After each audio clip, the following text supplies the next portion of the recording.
kata Nabi ketika diskusi kepada iblis, man rufaqa'uka min ummati, kata Nabi. Hai iblis, siapa orang-orang yang bakal menjadi sahabatmu kelak di hari kiamat dari umatku, kata Nabi. Iblis menjawab, qala asyara, ada 10, kata iblis, yang menjadi kawanku kelak. Fahaula ashabi wa ikhwan. 10 golongan tersebut, kata iblis, menjadi golonganku, sahabatku, saudaraku, kata. Kita sudah bahas 3 di waktu zuhur. Yang pertama, kata Nabi, kata iblis berkata kepada Nabi, yang pertama sultanun jair. Sudah kita bahas, pemimpin yang zalim, pemimpin yang jahat, pemimpin yang otoriter, pemimpin yang zalim, pemimpin yang suka menganiaya. Inna asyaddan nas yaumal qiyamah. Yang paling kenceng nangisnya, yang paling kenceng menyesalnya, kata Hasan al-Basri, di hari kiamat adalah seorang pemimpin yang diberikan razaqahullahu bimansibin, yang diberikan oleh Allah kekuasaan, tapi dengan kekuasaan dia menzolimi orang lain, dia menzolimi rakyat dia zolimi orang-orang pengikut dia. Ini pemimpin yang zalim. A'udzu billahi minasyaitonir rajim. Bismillahirrahmanirrahim. Assalamualaikum warahmatullahi wabarakatuh. Alhamdulillahi rabbil alamin. Alhamdulillahilladzi arsala rasulahu bil huda wa dinil haqq liyudhhirahu 'ala ad-dini kullih wa kafa billahi shahida. Ashhadu an la ilaha illallah wahdahu la syarika lah wa ashhadu anna Muhammadan 'abduhu wa rasuluhu la nabiyya ba'd. Allahumma salli wa sallim wa barik ala hadzal nabiyil karim. Allahumma salli ala Muhammad wa ala ali Muhammad fil alamin innaka Hamidum Majid. Ya ayyuhan nasu ittaqu rabbakumul ladzi khalaqakum min nafsin wahidah wa khalaqa minha zawjaha wa batha minhuma rijalan katsiran wa nisaa'a wattaqullaha alladzi tasaaluna bihi wal arham innallaha kana 'alaikum raqiba. Wa qala Allah ta'ala ya ayyuhalladzina amanu ittaqullaha wa qulu qawlan sadida yuslih lakum a'malakum wa yaghfir lakum dhunubakum wa may yuti'illaha wa rasulahu faqad faza fawzan 'azima. Bapak Ibu sekalian yang berbahagia, puji syukur kehadiran Allah dengan mengucapkan alhamdulillahirabbil alamin. Berselawat kepada Nabi dengan mengucapkan Allahumma salli ala Muhammad wa ala ali Muhammad fil alamin innaka Hamidum Majid. Berkata Nabi dalam hadis dia, menukil dari perkataan Allah yang disebut dengan hadis qudsi. Kata Nabi dalam hadis qudsinya, kata Allah, qala Nabi sallallahu alaihi wasallam wa qala Allah ta'ala, ya bani Adam la takhafanna min dhi sultan fa inna sultani baqiyan fa inna sultani la yanfuzu abadan. Ya bani Adam la takhsha min dhiqi rizqin wa khazaini mulanatun wa khazaini la yanfuzu abadan. Ya ibni Adam la tatlub ghaira indi wa ana laka fa in talabtani wajadtani wa in fatani fatuka wa fatakal khair.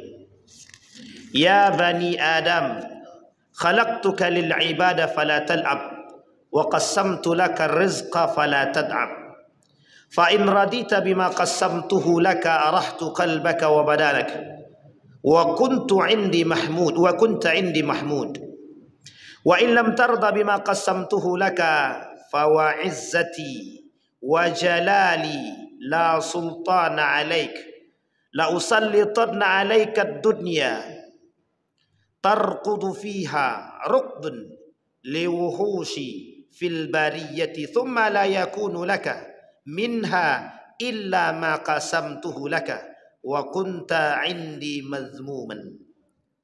Ya bani Adam khalaqtus samawat as-sab'ah wal aradin as-sab'ah wa lam a'i bi khalqihinna, yakni ish Saufa laka bila ta'ab raqiqah. Ya bani Adam, ana lam ansa man bi musahibini, fa kaifa man ata'ani, wa ana rabbur rahim, wa ala kulli syai'in qadir. Sadaqallah.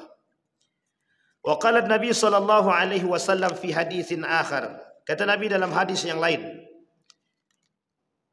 Qala Nabi sallallahu alaihi wasallam, wa man rufaqa'uka min ummati qala 10.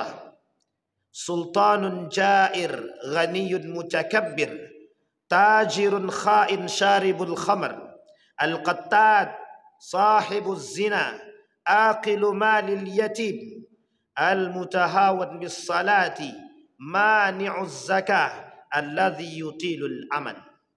Fahaula'i ashabi wa ikhwani. Dalam kitab Tanbihul Ghafilin. Bapak Ibu sekalian yang berbahagia, dalam hadis yang pertama, Nabi berkata, hadis ini hadis qudsi. Kata Nabi, qala Allah Ta'ala. Qala Nabi sallallahu alaihi wasallam wa qala Allah Ta'ala. Ya bani Adam la takhafanna min dhi sultan. Wahai anak bani Adam, jangan kalian pernah takut dengan sesuatu yang namanya kekuasaan. Jangan pernah takut dengan kekuasaan. Maksudnya apa? Jangan takut kehilangan kekuasaan. Jangan takut dengan orang yang punya kekuasaan. Dan jangan pernah takut dengan ketidak memiliki kekuasaan. Dan jangan pernah tertipu dengan kekuasaan. La takhafanna min dhiqi, la takhafanna dhi sultan. Fa inna sultani bakian. Tidak ada satupun yang paling kuasa di antara manusia di muka bumi ini, kata Allah dalam hadis kursinya, kecuali aku. Madama sultani baqiyan fa inna sultani la yanfudhu abadan. Sesungguhnya kekuasaanku, derajatku tak akan pernah habis. Ketinggianku tak akan pernah sirna. Kehebatanku tak akan pernah ada yang melampaui. Ini tunjukkannya Allah.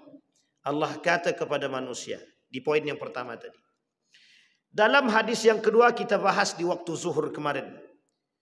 Kata Nabi ketika diskusi kepada iblis, man rufaqa'uka min ummati, kata Nabi. Hai iblis, siapa orang-orang yang bakal menjadi sahabatmu kelak di hari kiamat dari umatku, kata Nabi. Iblis menjawab, qala 10, ada 10, kata iblis, yang menjadi kawanku kelak. Fahaula ashabi wa ikhwan. 10 golongan tersebut, kata iblis, menjadi golonganku, sahabatku, saudaraku, kata dia. Kita sudah bahas 3 di waktu zuhur. Yang pertama, kata Nabi, kata iblis berkata kepada Nabi, yang pertama sultanun jair. Sudah kita bahas. Pemimpin yang zalim, pemimpin yang jahat, pemimpin yang otoriter, pemimpin yang zalim, pemimpin yang suka menganiaya. Inna asyaddan nas yaumal qiyamah. Yang paling kenceng nangisnya, yang paling kenceng menyesalnya, kata Hasan al-Basri, di hari kiamat adalah seorang pemimpin yang diberikan razaqahullahu bimansibin, yang diberikan oleh Allah kekuasaan, tapi dengan kekuasaan dia menzolimi orang lain, dia menzolimi rakyat dia zolimi orang-orang pengikut dia. Ini pemimpin yang zalim. Sultanun jair. Yang kedua, ghaniyun mutakabbir, orang kaya yang sombong. Kata iblis, kawanku adalah orang kaya yang sombong. Kalau ini tak perlu kita tanya, mesti jawabannya insyaallah sepakat itu.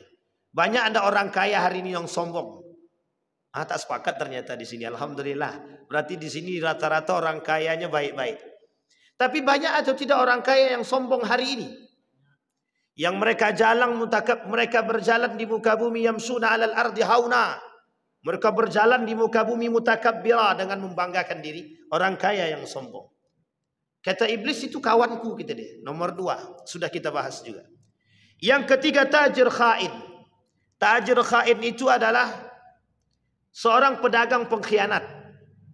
Allah menunjukkan hari ini setiap perkembangan zaman, Bapak Ibu, kita tidak boleh menafikan keberadaan zaman atau perkembangannya. Tidak bisa.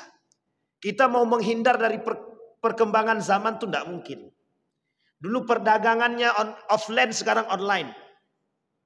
Dulu perdagangannya tidak ada pakai Shopee Pay. Sekarang pakai Shopee. Pakai apa lagi? Lazada. Pakai Tokopedia. Semuanya lah. Semua sudah ada pasarnya masing-masing. Dalam bahasa akademik disebut dengan waralaba online. Sudah ada sekarang warung-warung online. Bahkan penjualan jasa pun sudah online sekarang. Apa itu? Prostitusi online. Sudah online juga. Jadi kalau dulu prostitusi online-nya datang dulu ke Doli Surabaya, datang dulu ke Jakarta, datang dulu ke Malang, datang dulu ke beberapa daerah, sekarang tak perlu lagi. Sudah ada namanya prostitusi online. Saya tak tahu kalau di Pekanbaru ini dulu ada atau tidak, tempatnya pun saya tak tahu. Alhamdulillah, lebih baik tak tahu. Tapi yang menjadi masalah sekarang ini prostitusinya online. Kalau dulu yang tua-tua, yang sekarang muda-muda. Yang mereka memperjualbelikan diri mereka. Artinya apa? Sekarang tidak bisa kita menghindari perkembangan zaman. Yang bisa kita lakukan terhadap perkembangan zaman adalah kembali kepada fitrah kita sebagai manusia. Kembali kepada ajaran-ajaran agama. Artinya apa kata Nabi? Kelak di hari kiamat itu, di akhir zaman itu, manusia itu isinya tak berakhlak. Sehingga ketika manusia tak berakhlak, itulah kekacauan terjadi. Jadi dengan kekacauan yang seperti itu kata Nabi, yang selamat itu manusia yang aneh. Tuba lil ghuraba. Beruntunglah orang-orang yang aneh ketika itu. Siapa mereka yang aneh? Yang menjaga nilai-nilai agama. Orang yang berjualan hari ini kalau jujur dicemooh orang. Orang yang berjualan hari ini kalau dia baik dia dicemooh orang. Tapi kalau dia berkhianat, dia menipu, dia banyak kawan. Sama. Kalau ada orang yang tidak korupsi hari ini, itu diperbincangkan dan digibahkan. Tapi kalau dia korupsi, itu kawanku kata dia. Itu bahaya manusia sekarang begitu. Saking dekatnya mereka dengan, mohon maaf, saking dekatnya hari dengan kiamat itu nampak. Kenapa?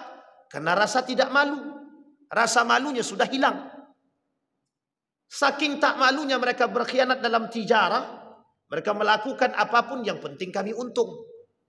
Maka Bapak Ibu sekalian yang berbahagia, salah satu definisi daripada ekonomi itu adalah mencari keuntungan sebanyak mungkin. Dan itu yang dilakukan oleh John. Kata John dalam buku dia, arti ekonomi itu adalah mencari keuntungan sebesar mungkin. Masalahnya halal atau haram kemudian belakang lah.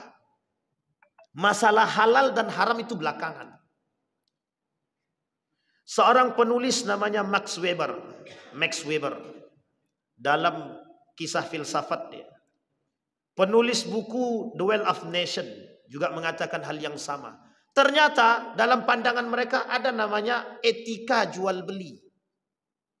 Mereka melakukan etika ekonomi. Pelaku ekonomi itu harus punya etika. Salah satu etika pelaku ekonomi adalah tidak melakukan kecurangan dalam transaksi jual beli.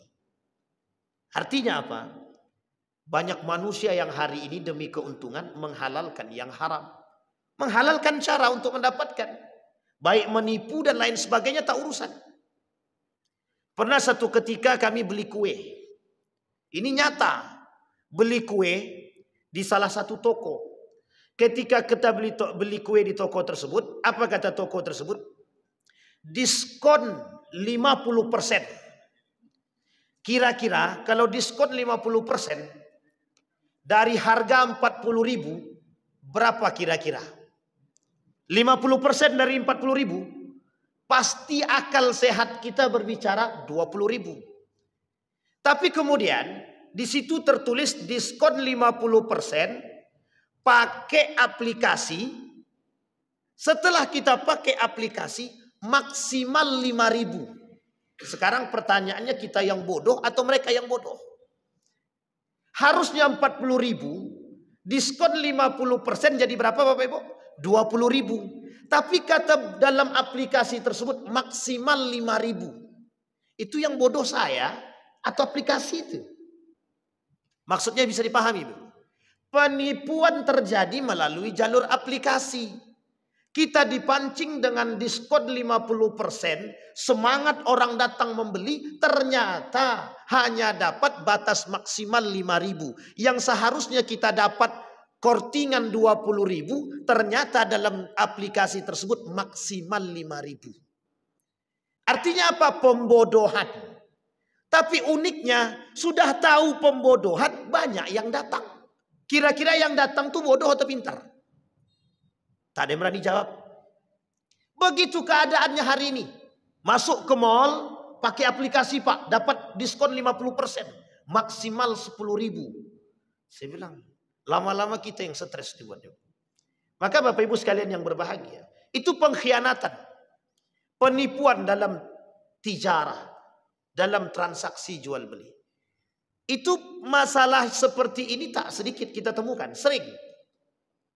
Makanya hati-hati. Kalau Bapak Ibu ditawarkan diskon, tanya dulu baik-baik. Kalau mau dia jawab, biasanya tak mau jawab. Bapak diskon ini dari harga berapa? Oh, dari harga 250.000. Kalau sekarang sudah ada HP, boleh cek tuh harga barang yang sesungguhnya, nanti nampak tuh. Artinya apa? Kadang-kadang dengan diskon tuh kita ditipunya, Pak. Diangkatnya naik, dinaikinnya harga 100%. Anggaplah 25.000. Dinaikkannya 2 kali lipat, jadi berapa? 50.000. Sekarang didiskonkannya 50%. Jadi dari 50.000, 50% berapa diskonnya, Bapak? 50. Tetap harganya 25.000 sebenarnya. Cuman karena kita 50% diskonnya, katanya. Itu yang menjadi kita terpancing dari itu.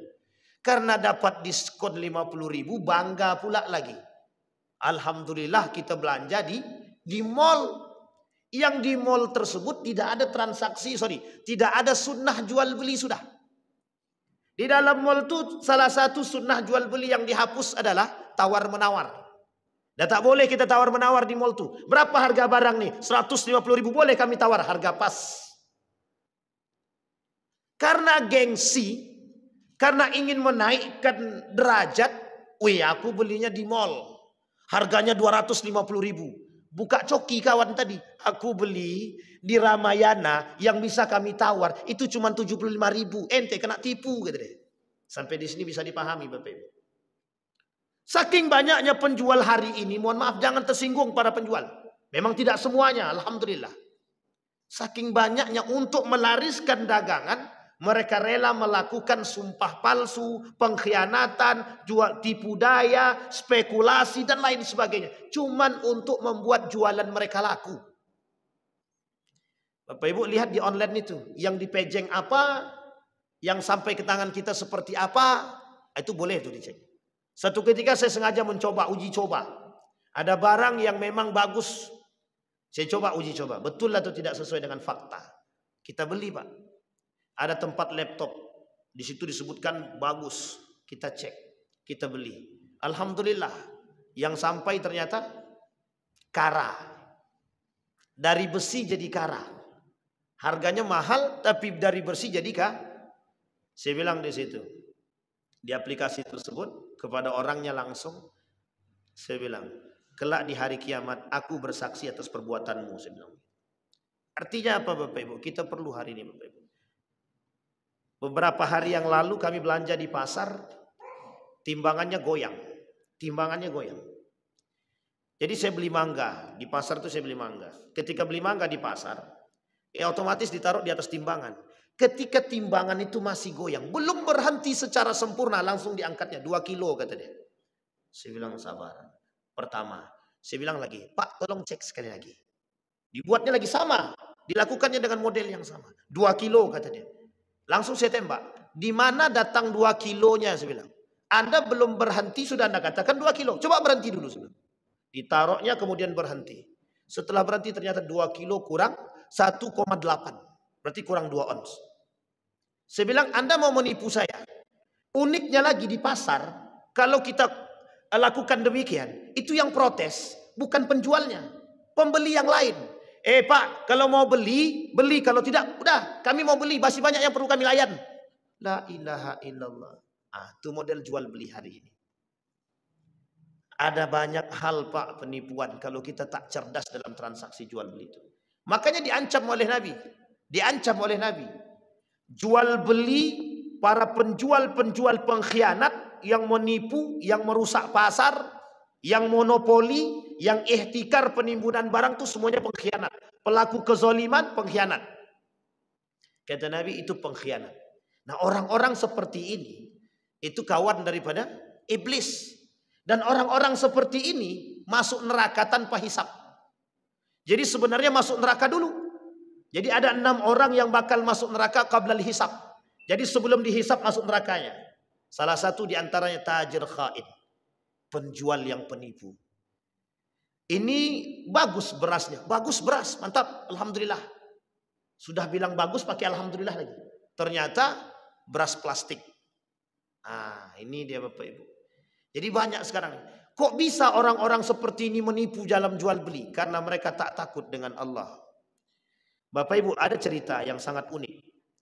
Ketika Umar bin Khattab jalan sebagai Amirul Mukminin. Ketika jalan di malam hari, ada satu tradisi jual susu unta yang dilakukan oleh banyak pedagang ketika itu. Satu malam anaknya bilang begini kepada seorang anak berbicara kepada ibunya begini. Bu, susu unta kita nih berkurang. Tidak seperti biasanya. Kata ibunya begini. Begini aja nak. Kita campur susu unta tadi dengan air sedikit aja. Tak usah banyak. Anaknya bilang, jangan bu. Nanti kita berdosa. Ibunya bilang begini. Kan Amirul Mukminin tak lihat. Sementara Amirul Mukminin Umar bin Khattab sudah mengatakan kalau ada orang yang mencampuri susu dengan air maka dia akan dihukum. Kata ibunya tadi tidak, Amirul Mukminin tidak nampak. Ketika itu Amirul Mukminin sedang berada di jendela rumah mereka untuk mendengarkan perbincangan antara anak dengan ibu tadi. Apa jawaban sang anak tadi? Kata sang anak tadi, memang Umar bin Khattab atau Amirul Mukminin tidak melihat. Tapi Allah melihat. Sampai di sini paham ya? Kelak anak tersebut dinikahkan dengan anak Umar bin Khattab. Dikumpulkan oleh Umar bin Khattab anak-anaknya. Apa kata Umar bin Khattab? Ada yang mau menikah? Kalau tidak ada yang mau menikah, maka akan kunikahkan dengan yang lain. Anaknya nomor 2 mengatakan saya siap menikah. Kelak yang menjadi pemimpin umat muslim setelahnya yang bernama Umar bin Abdul Aziz, dari keturunan Umar bin Khattab, dari anak yang kedua yang nikah dengan perempuan yang jujur tadi. Bayangkan Bapak Ibu, orang tak percaya dengan keberkahan itu, sehingga mohon maaf di rumah beras tak ada, anak menangis butuh susu, istri menangis minta duit mau jalan-jalan, atau mau beli make up, atau mau beli baju baru. Orang tua mungkin butuh duit, dalam benak sudah tidak ada duit, bingung bagaimana cara duit, dilakukanlah berbagai macam upaya. Itu kalau terdesak. Sekarang uniknya sudah tidak terdesak, sudah tidak dalam keadaan darurat, tapi mereka tetap melakukan penipuan dalam jual beli. Kenapa? Karena sudah merasa tidak ada yang melihat dalam transaksi kecurangan mereka. Padahal Allah syahid, Allah yang menyaksikan. Tapi mengapa manusia masih melakukan penipuan dalam transaksi jual beli? Karena mohon maaf, kecintaan manusia terhadap harta itu melebihi cinta mereka kepada Allah. Jadi tidak takut. Orang hari ini tak takut lagi kepada Allah. Yang mereka takutkan dengan perut mereka. Kalau perut kami tak terisi, bagaimana caranya? Daripada kami mati, padahal mati itu tak segampang itu juga. Banyak orang mati bukan karena kelaparan. Banyak orang mati bukan karena kelaparan. Ingat itu Bapak Ibu. Orang mati itu bukan karena kelaparan.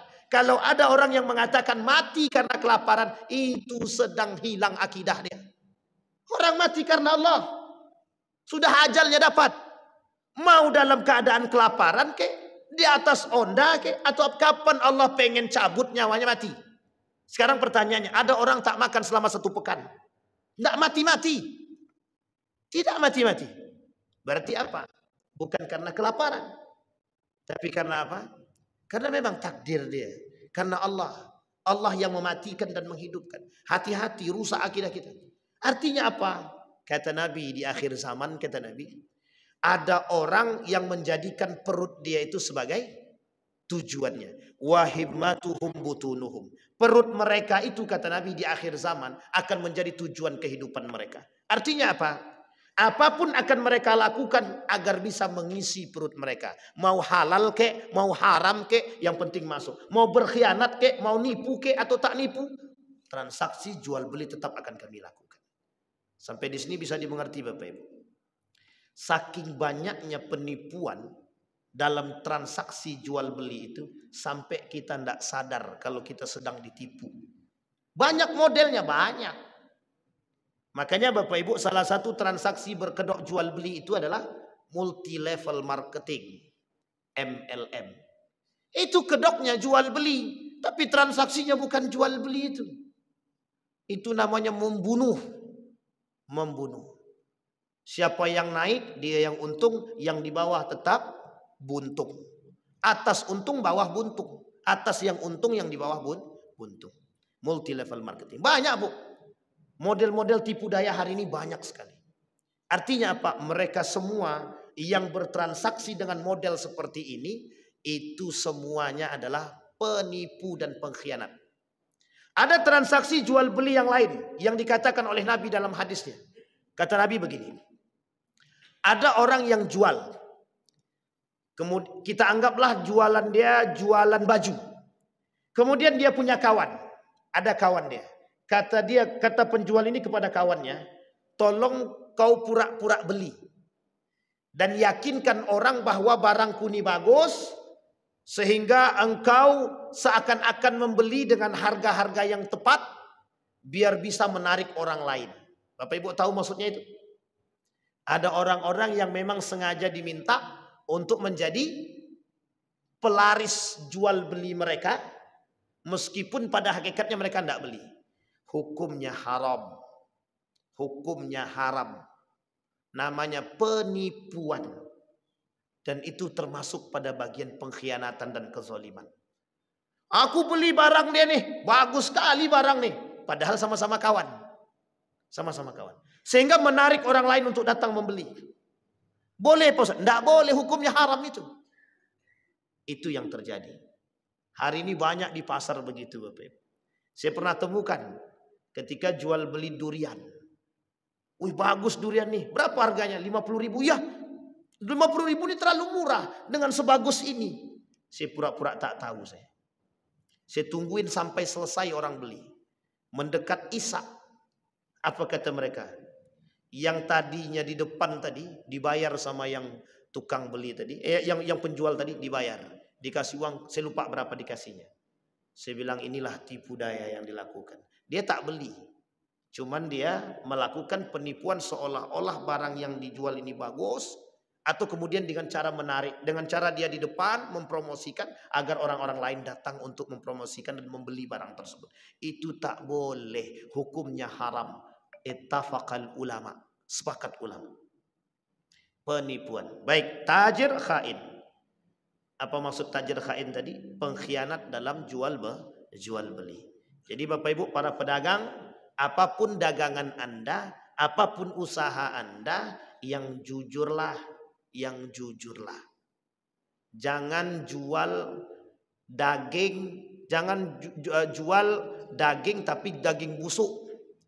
Jangan jual udang tapi udang sudah busuk, dimasukkan ke freezer jadi segar lagi, kemudian ditanya, ini masih bagus? Bagus, demi Allah masih bagus, bersumpah pula atas nama Allah. Tapi ternyata tipu dah. Banyak kita temukan orang-orang yang jual di pasar tadi, mohon maaf jangan tersinggung. Kita cuma ingin mengingatkan, kembalilah ke jalan yang benar, berdaganglah dengan cara yang baik. Orang yang berdagang dengan cara yang tidak benar, sebesar apapun keuntungan yang Anda terima, sebesar itu pula lah kerugian yang akan Anda alami. Sebesar apapun keuntungan yang Anda terima dari transaksi jual beli, apapun usaha Anda dengan cara menipu dan berkhianat, sebesar itulah kerugian yang akan Anda alami. Bisa dipahami ya Bapak Ibu ya. Baik, hati-hati Bapak Ibu. Akhir zaman. Maka Bapak Ibu, Nabi selalu mengancam urusan perdagangan. Kenapa? Karena Nabi tidak pernah bisa ikut campur dalam urusan pasar. Barulah ketika masa Utsman bin Affan, pada masa Utsman bin Affan, itu Utsman membentuk controlling. Jadi ada pengawas pasar namanya. Pengawas pasar ini bertujuan untuk melihat siapa di antara pelaku-pelaku pasar ini yang melakukan kecurangan dalam jual beli. Tapi tetap pengawas pasar ini tidak bisa menentukan harga. Dia hanya mengawas saja. Kalau ada yang menipu, kalau ada yang berbohong, kalau ada yang tidak jujur, maka dia akan disampaikan kepada Utsman bin Affan, dan Utsman bin Affan akan mengambil keputusan dan kebijakan. Dan itu ditulis oleh Ibnu Taimiyah dalam kitabnya tentang controlling pasar. Pasar itu penting Bapak Ibu. Nah, kenapa Nabi kemudian mengancam? Karena ketidakmampuan Nabi terlibat dalam pasar tersebutlah kemudian Nabi khawatirkan kelak akan muncul orang-orang dengan pasar tadi melakukan kecurangan. Sehingga Nabi ancamlah pelaku-pelaku kecurangan itu dengan neraka yang kelak akan menghuni neraka jahanam. Kita takut apa tak takut? Takut atau tak takut Bapak Ibu? Banyak yang tak takut nampak ini. Baik, yang keempat, syaribul khamri. Kata setan, kata iblis, kawanku kelak adalah syaribul khamri. Apa itu syaribul khamri? Peminum khamar. Peminum khamar. Kenapa kok peminum khamar ini kawannya iblis? Dan disebutkan oleh Allah dalam Al-Quran. Apa kata Allah dalam Al-Quran? Apa kata Allah? Ikhwanas syayatin. Orang-orang peminum khamar, pejudi, mereka masuk dalam ikhwanas syayatin. Saudara-saudara setan. Jadi pelaku-pelaku peminum khamar saudara-saudara setan. Pertanyaannya adalah siapa yang minum khamar itu? Rata-rata orang yang meminum khamar itu satu. Orang yang mohon maaf. Mereka yang frustasi dengan kehidupan. Yang kedua, orang yang bergaul dengan para peminum khamar yang lain. Yang ketiga, orang yang nggak punya kerjaan.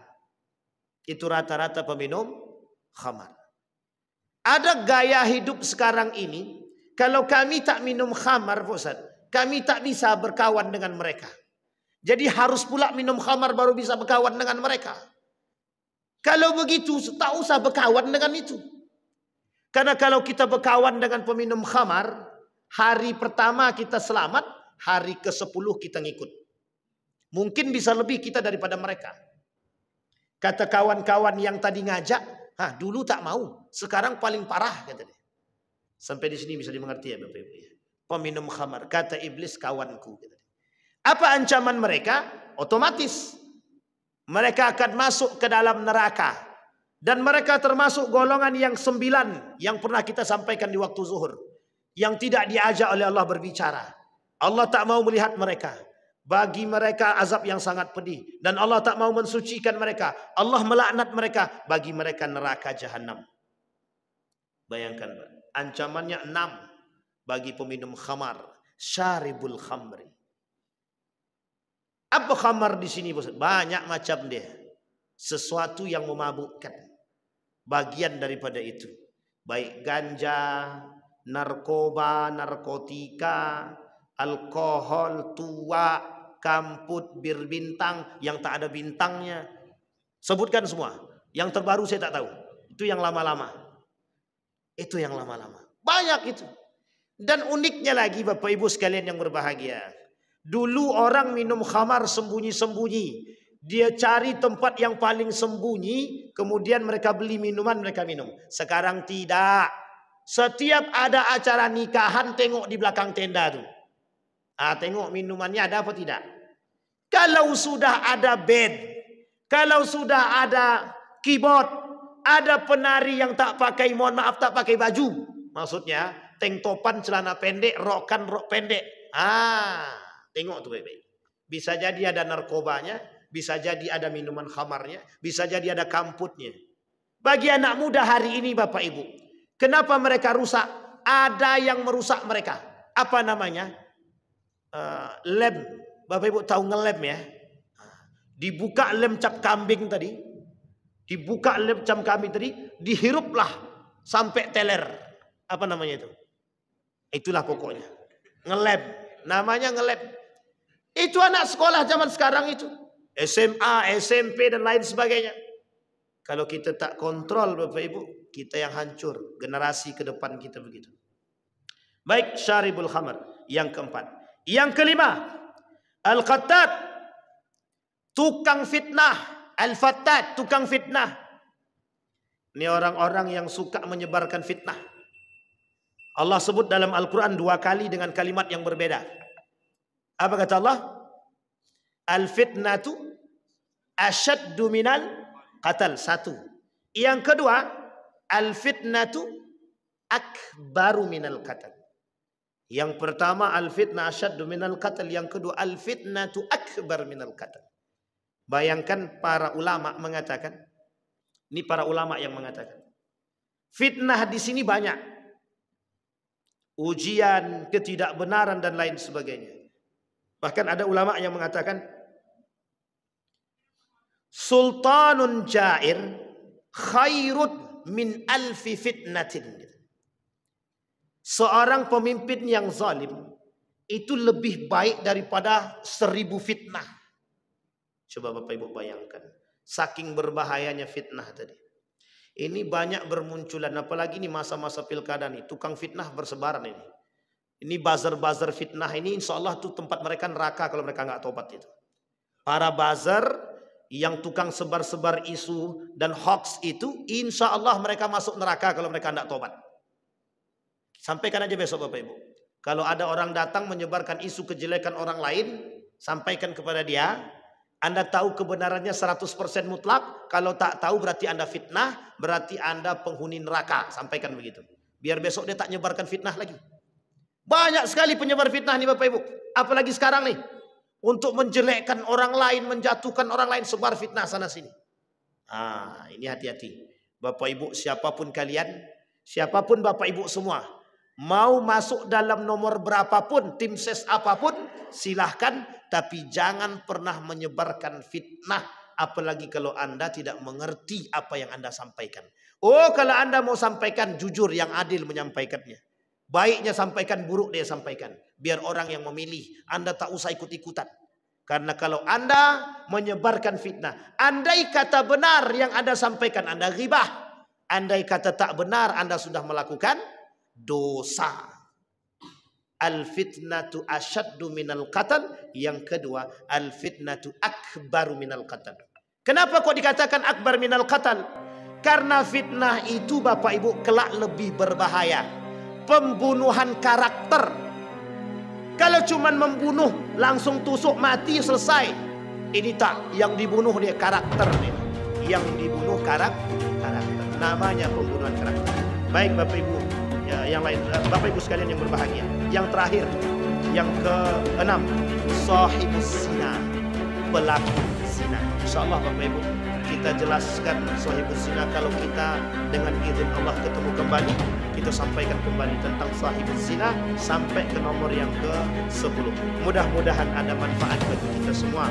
Mudah-mudahan bisa menjadi panduan bagi kita agar kita bisa menjadi orang-orang yang baik di hadapan Allah.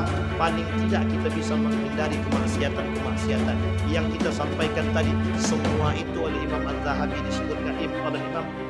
disebutkan, sebagai dosa-dosa besar. Fa'tabiru ya ulil absar la'allakum tuflihun. Assalamualaikum warahmatullahi wabarakatuh.